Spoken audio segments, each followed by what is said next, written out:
I am Ray, and the secret to all your suffering is a little something I call the monster mind.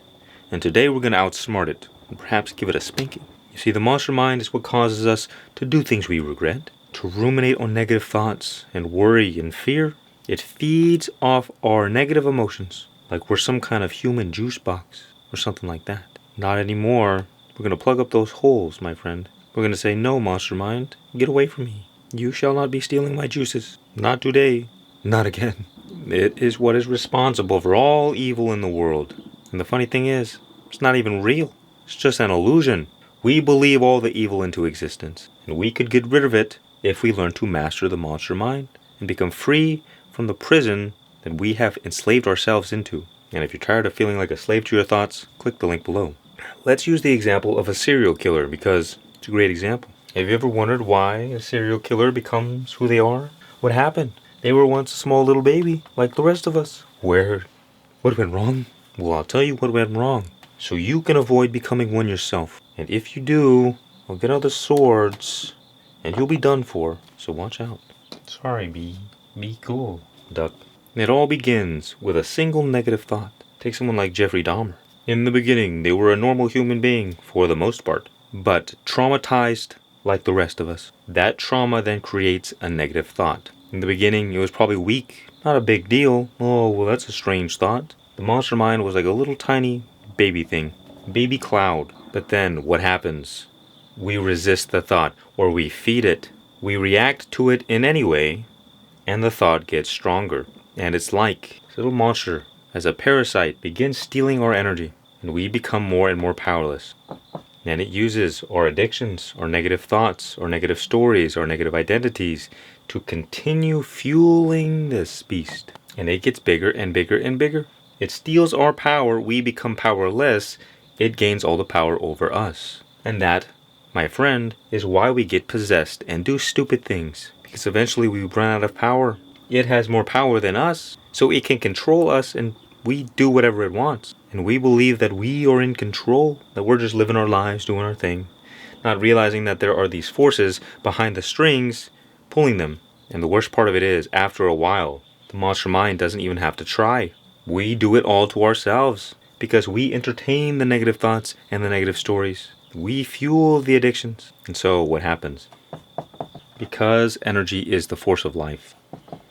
As we get drained of energy, we get drained of life. And where life is not, death is. Like when the lights to a room are turned off, darkness is what remains. So we become vessels for death and darkness and destruction. And eventually we hit this tipping point where we get fully possessed by the force of darkness, by the monster mind, and we destroy our lives in some terrible way, where we act as a vessel for destruction out in the world. And you see people fall to this every day, all the time. If you watch the news, don't do it. But I'm sure you've experienced it. When you're in a really low state and life isn't going your way, you get resentful, you get hateful, you get mad at life. And there's a part of you that wants to take your anger out on the world. Or if you're just really depressed, you just want to get out, you don't care anymore, get rid of me. Because you cannot survive without the life force.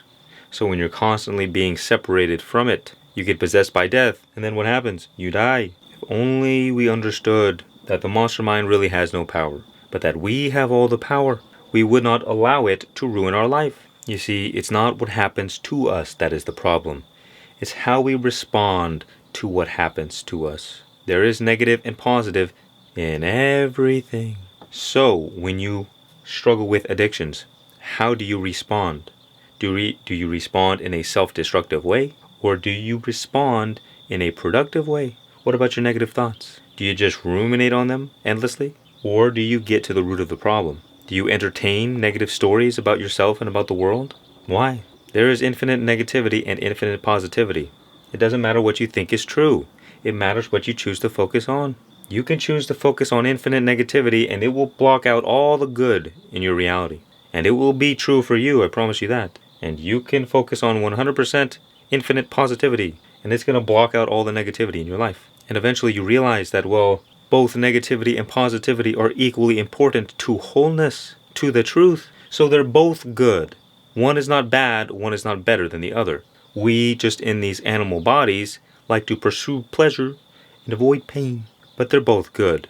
Now, of course, there are situations that people might bring up like, well, you think starving children in Africa is good? What's wrong with you, man? Get some help. It's beside the point. We have to manage our own lives, not worry about the lives of others until we get our own stuff together. The point is, there are no such things as demons. There are only angels in disguise. It's your attitude that determines how successful you are in this life. If you look at your addictions as tools for your spiritual growth or your character growth in general, well, then you will always come out on top. If you look at your negative thoughts as trying to help you, if you have a positive attitude, it doesn't matter what happens to you. You will always come out on top, and it's not delusional. You literally see how all of these things can serve you. The monster mind no longer becomes this great big demon trying to kill you. It becomes a great big angel. An angel of darkness, that is, but you don't become afraid of it. You don't become afraid of the negative thoughts or the addictions anymore. You learn how to transmute negativity into positivity. And once you can do that, nothing of this world can destroy you ever again, because negativity is the force of destruction. Once you master it, you're golden. You become free from the forces of darkness. They can do nothing to you, because the game, the way that this reality is set up, is that nothing can infringe upon your free will. Not the gods and the angels, nor the demons and the devils. And so the monster mind is like a vampire.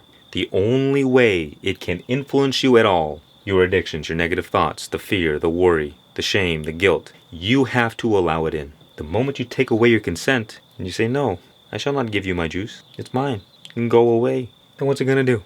It's going to try again and again and again, like an annoying 4-year-old. Hey, you're stupid, you're stupid, you're stupid, you're stupid. Trying to get your attention, because the moment it gets your attention, it's got your energy. That is why you see, the worst thing you can do is fight with your negative thoughts, is struggle with your addictions, because this gets you caught in this psychological and emotional drama, a story, and the monster mind feeds on that story. But we keep the story alive. We don't have to, but we do. You see, the monster mind is what I call the parasitic ego. Imagine the ego in its two forms.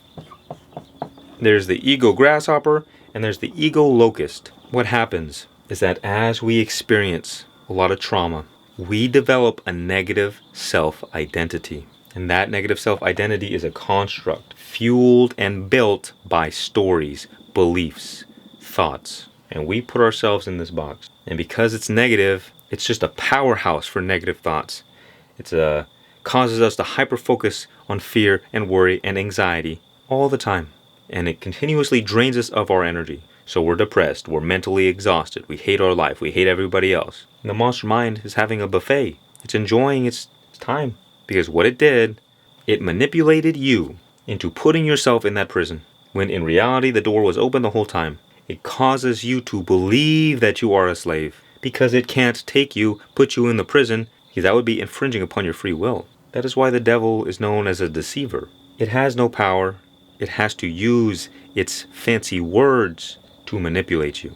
If you see the forces of the demonic at play in society, in the world, they always have to tell you up front what they are doing. All the evil in the world develops its power through consent. People give away their consent freely. So they're not doing anything to force you. It's a choice. So the trick is, we, stand our own 2 feet and get out of the box. Become free by realizing that the forces of darkness have no power. They have the illusion of power. Now the monster mind, well, it's an illusion to begin with, like the boogeyman. The reason it has power is because we don't look at it. We are trapped in an illusion, which is like this box. And in this box, let's use a world instead, circle. This world is an illusion, and the forces of darkness have power over the illusion. That's why they say this is the devil's world. It's not exactly true. The illusion is the matrix in your own mind. It's not the system. It's not the world. It's not the universe. It's your own mind. That is the only prison in existence. And you are both the prisoner and the jailer. Think about the Truman Show, for instance. Why was it an illusion? Because Truman believed that his reality was one way, and it wasn't. Everything was made up. Everything was fake. The Truman Show is an example of spiritual awakening, of awakening to the true nature of reality. Whereas, 90 98% of all human beings who have ever lived have been asleep, stuck in this illusion. Don't realize the Matrix was a movie about you. And what happens once you awaken spiritually? You step out of that box, circle box thing, the world of illusion. You step into the light. And tell me, what power does the darkness have in the presence of the light? No power. You put the darkness and the light in the same place at the same time. Who wins? Once you see through the illusion of all of this, you are free permanently. Maybe you get caught back into the illusion from time to time. But once you see, you can't unsee. Once you awaken, you can't go back to sleep. What this means practically is that when you struggle with addictions or anything in this life that really sucks, that's really troubling you, try to slow down. Relax a little bit if you can. And ask yourself, how is this serving my highest spiritual growth?